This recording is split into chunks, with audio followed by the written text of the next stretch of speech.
Hello class, good day. Again, I am Michelle Ihisola, your student teacher for this subject, EDUC 5. For today's recorded video discussion, we will tackle about Chapter 2, the school as an organization. Since Chapter 2 is too long for one recorded video discussion, Chapter 2 was broke down into four subtopics so we can focus at one subtopic at a time. Let us start our day with a game. Here in my presentation, as you can see, there are puzzle boxes that is shown there. There are missing letters and you need to find the correct word for it. So, to answer the puzzle boxes in the previous presentation, please refer to these questions as your guide in finding the correct answer. Since we won't be meeting each other virtually, just comment your answer in the comment section of this recorded video discussion posted in our Google Classroom. This will serve as your attendance and for me to know if you really watched my video discussion. Am I understood? Okay. Now let us move on to our learning objectives. At the end of the 1 hour class, the students are expected to A. Explain the three organizational theories, B. Value the importance of school as an organization, and apply the concepts of organizational theory through an interview. We will only achieve our learning objectives if you listen to my video discussion and watched it until the end. Our topic for today is all about the organizational theory. This is the first subtopic of chapter 2. I have here our first activity called We Are One Organization. The only thing you need to do is to group yourselves into 5 groups. I think we are 40, so you will be having 8 members per group. Choose what type of organization your group is. It can be a school, a company, or firm, or etc. Then, present the specific goals and objectives of your organization. The criteria for this activity is content and organization 20 points, relevance 15 points, originality and creativity 5 points, promptness and timeliness 10 points, and that is a total of 50 points. You can submit this activity in the comment section together with your answer in our first game. Put your activity in a file or presentation, or it depends on your group on how you will present it, and choose only one representative to pass it in our Google Classroom, and write the names of your members in the file as well, I can easily give you your scores. If you have questions about this activity, you can always message me on our Google Classroom or in our group chat. Now let us move on to our discussion. School. School is considered as one of the major institutions that constitute society. School, it is a place where people of different ages learn and acquire education and training in different grade or year levels. It can be in basic education such as preschool, elementary, junior and senior high school, and technical, vocational, or higher education institutions like colleges and universities.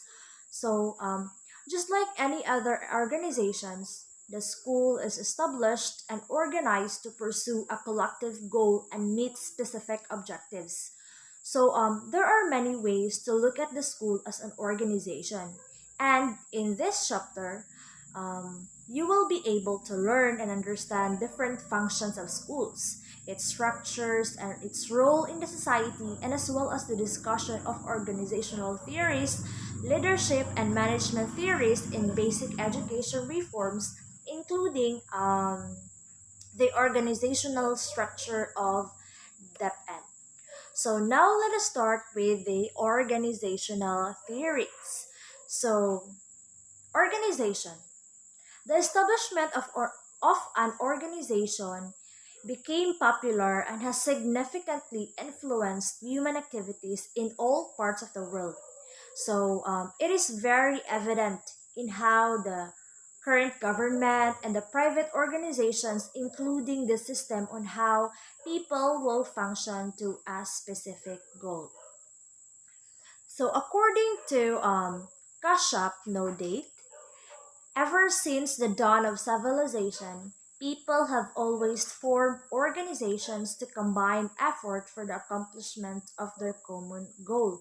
So, just like the Egyptian during their the emergence of civilization during that time, people or the Egyptian people formed or assembled a lot of people to build the pyramid. And also another example is the Emperor of China also formed a group of people in order to build a system of irrigation.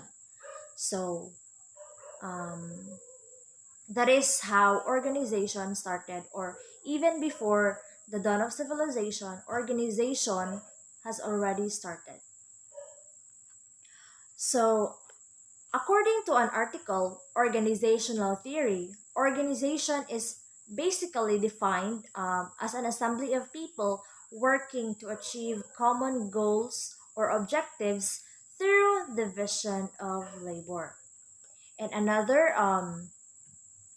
concept of organization is, according to Nakmara No Date, um, defined organization as a group of people intentionally organized to accomplish an overall common goal or set goals which have major subsystems that functions with other subsystems in order to achieve the overall goal of an organization. So in an educational organization setting, a school is established with a clear vision, mission goals, and objectives, or a VMGO. So, for example, BISU. We know that BISU has a vision, mission, and objectives. So, um, we already used, we have seen or heard our vision and mission during our orientations at the start of the year, and our teachers as well as the school administrators always pointed out to put in our minds the vision and mission of our school, since it will guide us in planning and decision making. So, school's VMGO is a declaration of the school's objectives which serve as a guide for planning and decision making. So, just like what I have said earlier, school like BISU or HNU, UB, UP, or whatever school or academic institution in the Philippines or even in the other country, they have mission and vision or goals to guide our school. This also to guide our school administrator in creating curriculum programs for the students and the teachers as well. So there are several theories that explain the structure of organization, and these are classified as classical or modern organizational theories, which deal with formal organizational concepts. So among these are Taylor's scientific management approach, Weber's bureaucratic approach, and Fayol's administrative approach. So the first organizational theory is the scientific management approach. So according to Logard 2006, um, Frederick Winslow Taylor was the primary contributor of the scientific management, which originated in the beginning of the 20th century and was later adopted by the industrial companies. So, scientific management was actually based on the idea of systematization, where the attempts were made to enhance efficiency of procedures to be best via scientific analysis and experiments. So Taylor's work was based on the concept of planning to achieve efficiency, standardization, specialization, and simplification that promotes mutual between the management and the workers in order to increase productivity. So in here, um, Taylor focused on the scientific methods in order to successfully manage and organize the whole organization. So Taylor has four basic principles of scientific management which could help the organization to be successful. So the first principle is the science, not rule of thumb. So Taylor developed a science of each element of man's work which replaces the old rule of thumb. Um, so when we say rule of thumb, it is believing the hersays of other people. Like for example, if it is okay for a certain person, you will also consider it okay and correct. So especially nowadays, some of us easily believes in what other people are saying without checking the facts behind it. So Taylor chose to conduct experiment which is through science rather than following the old rule of thumb. Next is the scientific selection of the worker. So in here, they scientifically select and then train, teach, and develop the workman, whereas in the past, Taylor chose his work and trained himself as best as he could. Um, so, di ba, Taylor uses science for the betterment of the organization. So, or to realize that objective, the selection of workers should also have a process to thoroughly select the best workers for the organization. So, first, they select workers. After selecting workers, they train them, teach them certain skills that they need to develop, which they can use for the success of the organization. Next is the management and labor cooperation rather than conflict. So heartily cooperation with men so as to ensure all of the work being done is in accordance with the principles of science which has been developed. Um, so of course, cooperation is one of the key ingredients in managing an organization. So as the leader of an organization, you have to cooperate rather than just giving or saying orders to your members or employees. And as the leader, your employees are expecting something from you. And that is your full cooperation and guidance as the leader and one of the core of the organization that runs the organization and help the organization succeed. So the last principle is the scientific training of the workers. Workers should be trained by experts using scientific method. So again, it is very important for the workers to be trained and guided by the experts so that they will develop the skills that they need to learn for the organization. So, the following concepts are suggested by Taylor in order to increase the level of trust, and that is according to the article of organization theory. So, first is the advantages of productivity improvement should go to the workers. So, for example, one of the workers achieved something that gives recognition to the organization. So the reward or the reinforcement should be given to the workers itself who work hard for achieving it. But, of course, the recognition is given to the organization. But giving certain rewards to the employees can also strengthen the trust between the members of the organization and you as the leader or as the top manager of the organization. Next is the physical stress and anxiety should be eliminated as much as possible. So, just like any other organization, we are all aware of the effect of toxic environment in an organization. So, toxic environment can also refer to the unsafe physical environment and conflict between the members that can cause a lot of problems like stress, anxiety, and other negative things that might affect their performance in the organization. So, as much as possible, the organization must ensure the safetyness and healthiness of the workers either in mental, physical, and spiritual aspects. Then, third, the capabilities of workers should be developed through training.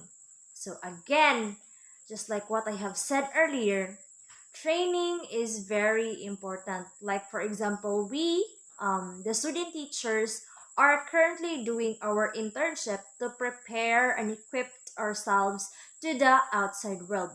This is also a training for us to enhance and develop our teaching skills and strategies which we can use in the near future and in the society or in the real life situation, just like what we are doing today. So, last is the traditional boss concept should be eliminated. So, first, let us define the difference between a boss and a leader. So, a boss gives order or more like puro utos or commanding the members. And a leader always works together with the members or with the employees. So the boss always says, go, do it, do that. Whereas the leader always says, let's go, we'll do it. So the traditional boss should be eliminated or removed and instead trust the leader who will always be with the members and will lead the organization to success. So next theory is the administrative theory. So at the same time with Taylor, when he developed the theory of scientific management, Henry Fayol also developed another approach called the administrative approach. So according to Logard 2006, so contrary to Taylor's scientific approach, which is categorized as bottom-up approach, Fayol's administrative principles is in the form of the management's hierarchical pyramid structure, which is considered as top-down approach, and its focus is on the administrative process rather than the technical process.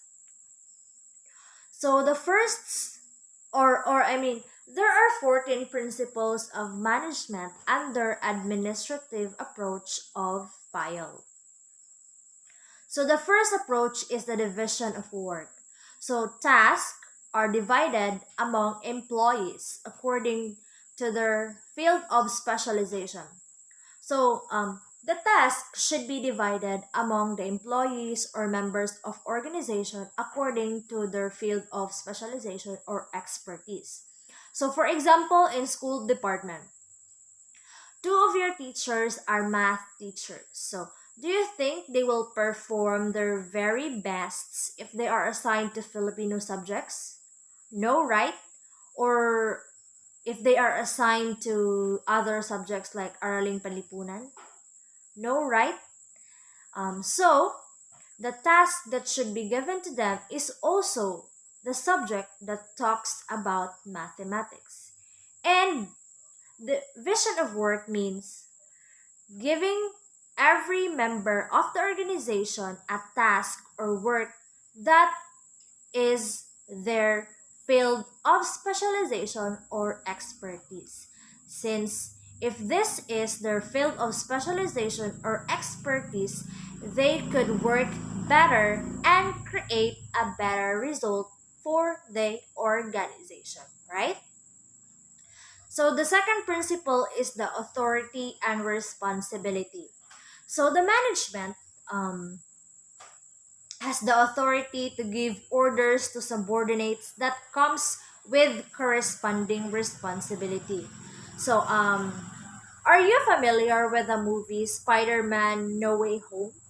So it was mentioned there that with a great power with great power comes with a great responsibility. So members from top management were given the authority to lead or given a high position to lead or to manage the members. And having this power comes with a great responsibility. And that also applies to the members of the organization.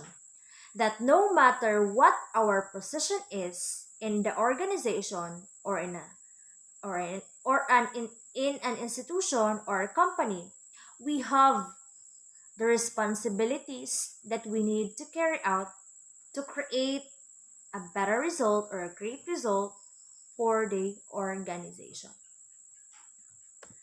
Next is discipline. So, discipline is about the core values anchored on the vision and mission of an organization to form uh, a good conduct, which is essential to successful operation of organization. So, in simpler terms, the leaders and members in an organization should have discipline in order to carry out their works in the organization. So, unity of command. All orders received must come from one manager only. Otherwise, it will cause confusion to employees. So, one manager or leader only um, should give a command to avoid confusion, because having a lot of directions or commands might cause or might result to making works undone or unsuccessful. So it would also reflect on the employees of the performance. So instead of finishing the task on time, they won't be able to finish it because there are lots of commands or directions that comes from different people from the top management. So in order to avoid that, there should be one manager or leader that can give a command to create a successful work or task for the organization. So, next is unity of direction. So, this ensures that all action are properly coordinated and requires employees to perform and carry out activities as one team, leading to the same objectives using one plan. So, this is the main goal of the organization. And one of the objectives of an organization is to have a unity or going to the same direction. And that is to achieve the goal of the organization as a team, not as a um, an organization that is divided by different teams, but a team as a whole that should be that is achieving one certain goal. So the sixth principle is the subordinate of individual interests. So it is about prioritization of organization's interest over personal interest, which applies to all the members of the organization. So all the members of the organization must prioritize the organization's goal rather than personal interests. Since you all agreed, or all the members of the organization agreed to enter an organization, you should left your personal interests somewhere that will not hinder in achieving the organization's goal. That is why the fifth principle is unity of direction, so that you will have you will walk the same path to achieve the organization's goal. So seven is remuneration. So it is about rewards and compensation efforts that have been made which could be in a form of monetary or non-monetary, that keeps the employees motivated and productive. So it could be in a form of salary increase or token of appreciation. So employees will be happy and be motivated and encouraged and be productive if they are given a salary increase or even a token of appreciation for their hard works and efforts. So 8 is the degree of centralization. So this implies the concentration of decision-making authority at the top of management. Just like what I said earlier, the authority, orders, and decision-making must come from one or at the top of the authority. So the whole organization will be synchronized and can walk or will walk to the same path or to the same um, goal. So 9 is the scalar chain. Um, Scalar chain is about the hierarchical structure that is always present at any type of organization. So there should be in a scalar chain, there should be a clear line of the area of authority from the top management to the lowest level. So every organization have organizational structure that determines the position of all the members in an organization and determines what type of work they need to do.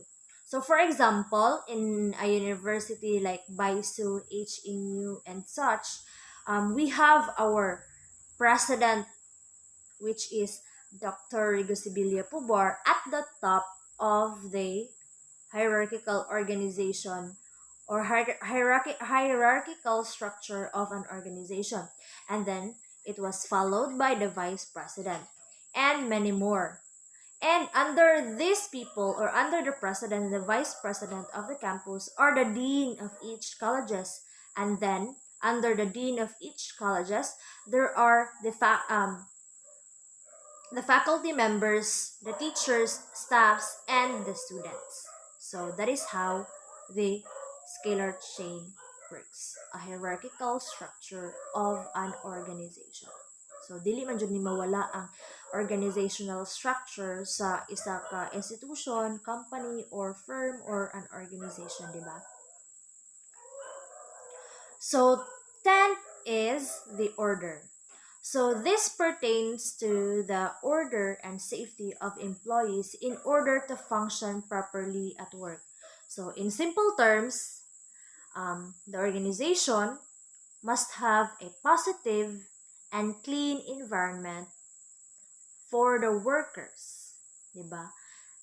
Nga dili mapahamak or dili ma-endangered ang life or the mental, the physical, and the spiritual aspect of the employees or the members. So 11 is the equity. This implies equal treatment among the members of the organization. So equal treatment, big word. So equal treatment. So no matter what your position or work is in an organization, you are all equal since all of you are gathered to achieve a certain goal. No matter what, if you are or whatever or bisag usa pa ka nga even if you are the president, the vice president, or the janitor, uh, the workers in the lowest level of the organization, you are or you have the right to be treated equally. So that is the most important ingredients also in an organization, and that is equity. 12 is the stability of tenure of personnel. So this is about the proper deployment and management of personnel by providing employees the opportunity to be considered for tenured position in or based on their performance. So sometimes there are organizations that gives office or work to the people they are close to or they are being biased. So um, as an organization must choose to give a proper tenured position to the people based unta sa ilang qualifications and performance in the organization. So for example, in a company, since there are lots of hard employees or rookie employees, they need to impress the higher ups with their performance. So on who did their work successfully and created a great result, the employee should be given the opportunity to have a tenure or office in the company. So that that is the um, meaning of the stability of tenure of personnel, that they should base um, giving a work or office to the person based on their performance. So initiative. This allows employees to express their ideas that will help benefit the company. So as the leader, you should be open for any ideas from your subordinates because it will help you come up with a much better plan for the success of the organization.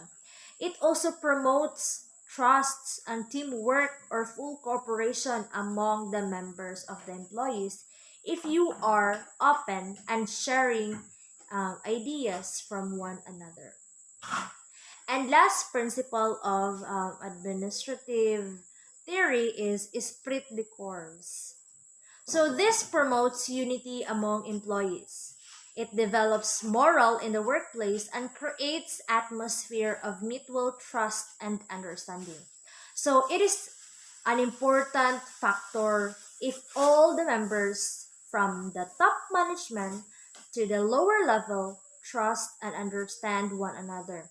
Because if mistrust and misunderstanding emerge between employees, then they won't be able to achieve their goal.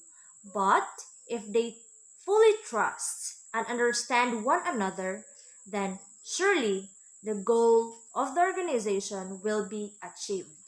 That is the same sa ato nga mga teachers and students. We need to trust and understand each other in order to have a successful teaching and learning experience,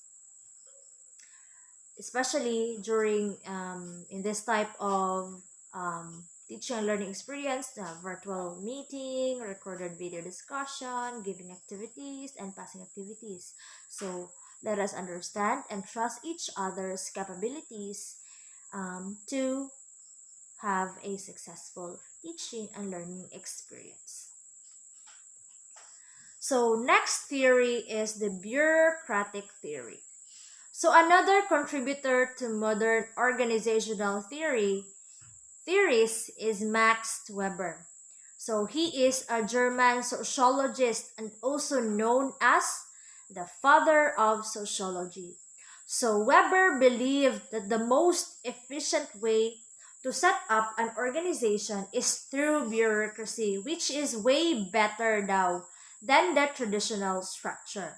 So bureaucracy is an organizational that is characterized by many rules, standardized process, procedures, and requirements, number of tasks, meticulous division of labor and responsibility, clear hierarchies, and professional, almost impersonal interaction between employees. And that is according to Mulder 2017. So, in bureaucratic theory, there are three types of power that can be found in an organization. So, first is familiar naman tani, the traditional authority. So, based on historically created legitimacy, where authority is heredity and dependent on on their subordinates. So here in our country, traditional authority is very evident, wherein the position is being passed to the family member. So it means namamana nila ang mga posisyon na meron sila. So whether in politics, a company, a school institution, and all. Then legal, rule-oriented authority. The bureaucratic type of authority. So based on normative rules for career, hierarchy, and etc. It is legal rule-oriented authority is empowered by a formalistic belief in the content of the law or natural law. So obedience is not given to a specific individual leader, whether traditional or characteristics, but I mean charismatic, but a set of uniform principles.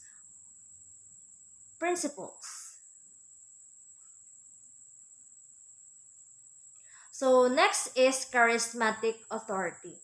So the personal authority based on a type of um, seduction and hence demand of supporters. So it is a form of authority that is found in the leader whose mission and vision inspires other people. So Weber sees charismatic leader who has supernatural power like a religious prophet.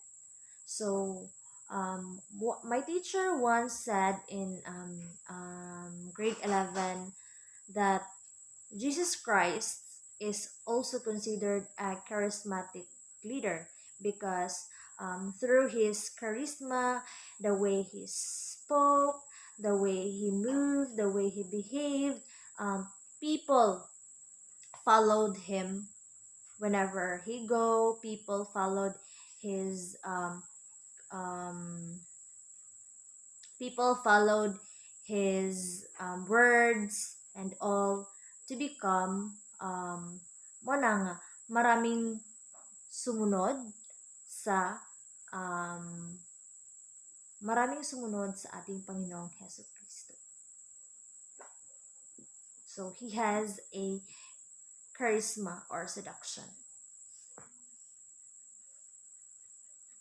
So next is Mulder 2017 also articulated the following elements that supports FILE's bureaucratic management.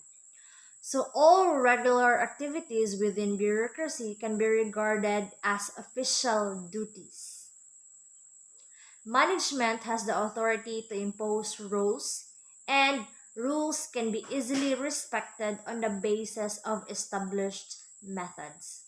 So in addition, according to Weber bureaucracy, it is the basis for the systematic formation of any organization, and it is designed to ensure efficiency and economic effectiveness, which is an ideal model for management and administration in order to bring an organization's power structure into focus.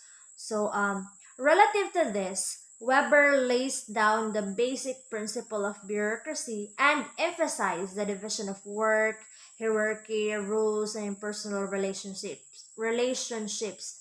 So, let us talk about some salient features of Weber's bureaucratic theory.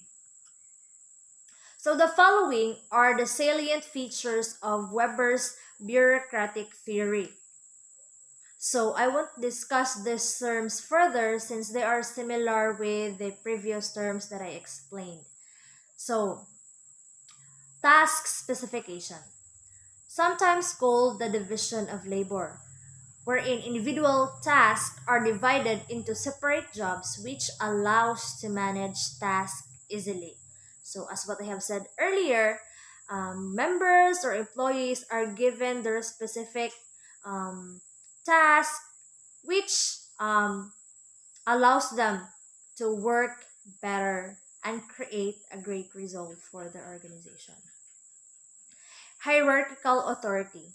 Managers are organized into hierarchical layers, where each layer of management are responsible for its staff and overall performance. So just like what I have said earlier, there are top managers and um, selected leaders to monitor the employees' performance in an organization. Formal selection. So all employees are selected on the basis of technical skills and competencies which have been acquired through training, education, and experience and are paid accordingly. Fourth, rules and requirements. Formal rules and requirements are required to ensure uniformity so that employees know exactly what is expected of them. So, of course, in an organization, there are rules and requirements that the employees need to follow in order to um, be able to know the organization and what is expected of them. Then fifth is impersonal regulations. So regulations and clear requirements create distant and impersonal relationships between employees with the additional advantage of preventing nepotism or involvement from outsiders or politics. So some organizations choose not to get involved themselves in politics or any outsiders that would taint the organization's image. So some organizations are just neutral. They support the government and support the people, or so, they nagpabilin sila nga nara sa ilang organization, neutral, like that. Then lastly is career orientation. So employees of a bureaucratic organization are selected on the basis of their expertise. So they are selected based on their special field of specialization and expertise. So you are also given work that is aligned with your expertise or field of specialization. So alangan na magtagaan ka og lain nga work nga dili align sa imuhang gi-applyan, di ba? Pero sometimes ingana siya nga mga situation pero dili jud kanunay. Kay an organization will give you your own specialization or task based on your expertise. So the works of Taylor, Fayol, and Weber are some of the many theories that has significantly contributed in the management of organization. These theories are the foundation of the other succeeding organizational theories that are adopted by many organizations as well. So, I will continue the next topic next week, which is the school leadership, the second subtopic of the chapter 2, the school as an organization. So, before I end my recorded video discussion, so this is your activity number 2 ni dapat yan. Activity number 2, sorry for the typo. So direction. Ask permission to conduct an interview of faculty members.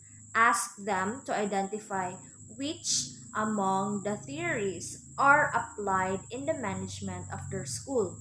So provide a documentation like pictures, screenshots, video ba, or audio as proof of interview. So if you have so I will be posting the activity in our Google Classroom together with a deadline and the criteria of this activity. So if you have question regarding our activities, please message me on our Google Classroom and or you can message me in our group chat. So this is the end of my recorded video discussion. So that would be all. Good day and thank you for listening. Stay safe and God bless everyone.